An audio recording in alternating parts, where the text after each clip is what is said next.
ये वही लोग हैं जो अपने समय में कुछ कर नहीं पाए और हमें अवसर मिला तो डबल इंजन की सरकार ने सीसा मऊ के उस सिवर पॉइंट को सेल्फी पॉइंट बनाने का काम किया। एक भी बूंद सिवर आज के दिन पे मां गंगा में कानपुर में नहीं जाता है। और यही बात उन्होंने कहा कि ये सिवर पॉइंट बनाने का काम किसने किया, सिवर वहां तक गिराने का काम किसने किया था? अंग्रेजों के समय प्रारंभ हुआ था। तो पश्चिम के जो विचारक आज हमें उपदेश देते हैं अपने करतूतों को नहीं देखते। और उन्होंने कहा कि उसको जिसको एक दूषित कहते थे भारत के सनातन धर्मावलंबियों के लिए वह मां गंगा आज भी उतनी ही पवित्र है। और इसलिए उन्होंने इन सभी चीजों की परवाह किए बगैर, क्योंकि उन्होंने कहा कि यही नहीं, महाकुंभ में एक नया हिंदू विमर्श भी पैदा किया है। ये पश्चिमी आधुनिकता जिसे तूने दूषित किया वह भी हमारे लिए पवित्र है, क्योंकि यही हमारी सुरसरी है जो बहते बहते हरेक को पवित्र करती रहती है। और विज्ञान भी तो यही कहता है कि बहता हुआ जल अपने आप को पवित्र करता रहता है। हमारी नदी संस्कृति यही है। और आपने इस चीज को देखा होगा, मैंने पिछले दिनों जब मैं यहाँ पे राज्यपाल जी के भाषण में चर्चा के में भाग लेने के लिए यहां आया था, तब भी मैंने बताया था कि सेंट्रल पॉल्यूशन कंट्रोल बोर्ड के जो भी नमूने लिए जाते थे वह 200 से लेते थे, लेकिन उत्तर प्रदेश सरकार के जो pollution control board Uttar Pradesh का है उसके अपने सैंपल कलेक्शन होते थे और लैब भी वहां मौजूद है। हमने कोई आउटसोर्स नहीं किया, बल्कि स्वयं के मैन पावर से सारे सैंपल लेते थे। और हम लोग देखते थे कि जिन क्षेत्रों में, खासतौर पर आबादी वाले उन क्षेत्रों में जहां भैंस गाय नदी से इस पार से उस पार जाते हैं, और वहां पे जब भैंस गाय नदी में नहाते हैं तो वहां पे फीकल कोलिफॉर्म की मात्रा बढ़ती है। लेकिन वही चीज आगे बढ़ती हुई जब जाती थी, संगम में जब भी नमूने लिए गए तो नमूने बीओडी के, डीओ के या फीकल कोलिफॉर्म के हमेशा वह शुद्धता के सभी मानकों को पूरा करते हुए दिखाई दिए हैं। और हर सैंपल को जनवरी से लेकर के फरवरी तक हर सैंपल वहां पे पास हुआ है। ये चीजें क्या दिखाती हैं कि हमारी मां गंगा या हमारी नदी संस्कृति हमेशा अपनी शुद्धता का ध्यान भी स्वयं रखती है, क्योंकि वही तो हमारी जीविका का आधार भी है और हमारे जीवन का आधार भी है। लेकिन आर्थिकी का पक्ष भी महत्वपूर्ण है और हम आभारी हैं प्रधानमंत्री मोदी जी के इस बात को लेकर के कि उन्होंने भारत की विरासत को विकास के साथ जोड़ने के साथ साथ आस्था को आजीविका के साथ जोड़ करके नए नए साधन उपलब्ध करवाए हैं देशवासियों के लिए। 2019 के पहले प्रयाग आपके काशी में कितने श्रद्धालु या टूरिस्ट आ पाते थे, उनकी संख्या सीमित थी। और काशी विश्वनाथ धाम बनने के बाद आज पूरी काशी नए कलेवर और काया के साथ दुनिया को अपनी ओर आकर्षित कर रही है। 13 जनवरी से लेकर के 27-28 फरवरी तक इन 45-50 दिनों तक पूरी काशी पूरी तरह पैक थी।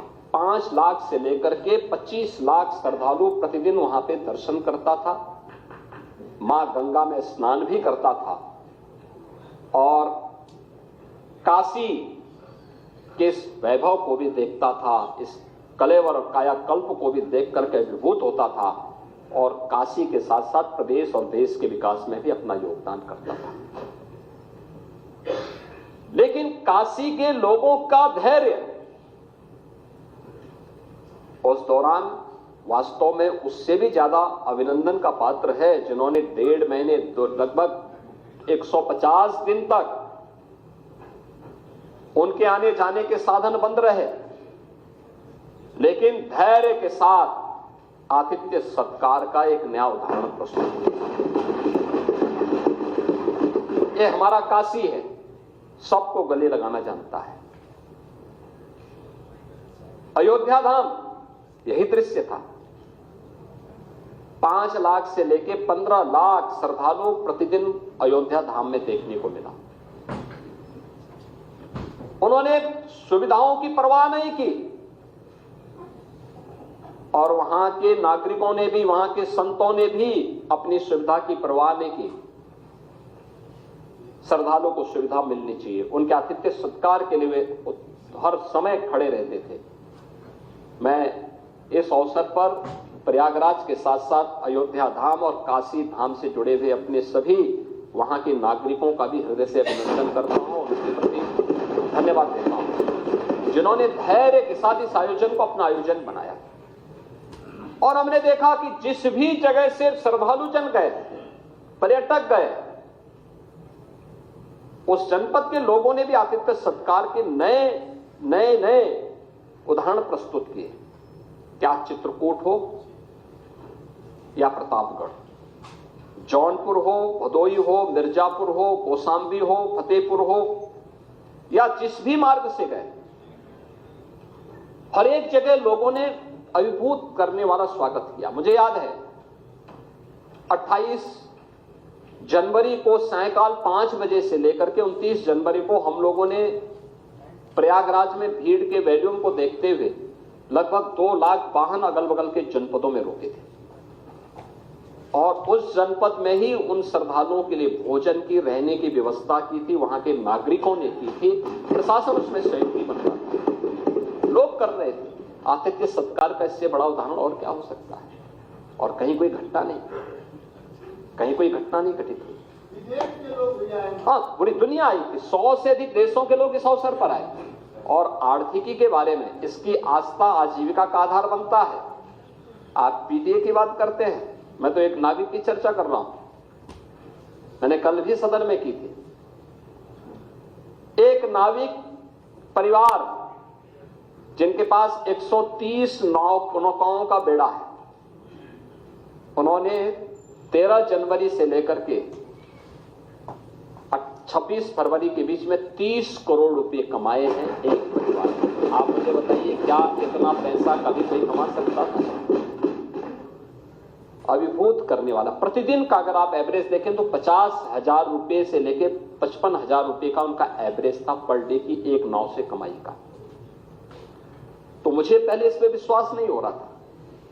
मैं प्रयागराज एक दिन गया था, स्वयं भी मैंने इस चीज को कहा कि भाई कैसे हो रहा है, क्योंकि हम लोगों ने तो, मैं, हमारे साथ दोनों डिप्टी सीएम भी, हमारे मंत्रिमंडल के तमाम सहयोगी भी और नाविकों का सम्मान भी किए थे, क्योंकि हमारे लिए सम्मान करने का अवसर इसलिए भी था क्योंकि भगवान राम के मित्र निषाद राज की परंपरा को आज भी वे उसी श्रद्धा भाव के साथ निर्वहन कर रहे हैं।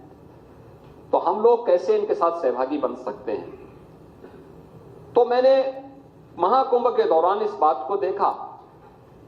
एक नाविक मुझे मिला, पहले मुझे एक परिवार मिला जो बाहर से आए थे, उन्होंने मुझसे मिलने की इच्छा व्यक्त की थी। मैंने कहा मैं अब कल प्रयागराज आ रहा हूं, अगर आप वहां रुक सकते हैं तो मुलाकात कर लेंगे। मैं मुलाकात किया। मुलाकात करने के बाद मैंने उनसे पूछा, मैंने कहा भाई कितने लोग? उन्होंने कहा 10 हमारे ग्रुप थे और हमें तो नाव वालों ने संगम में ले जाकर के स्नान कराया।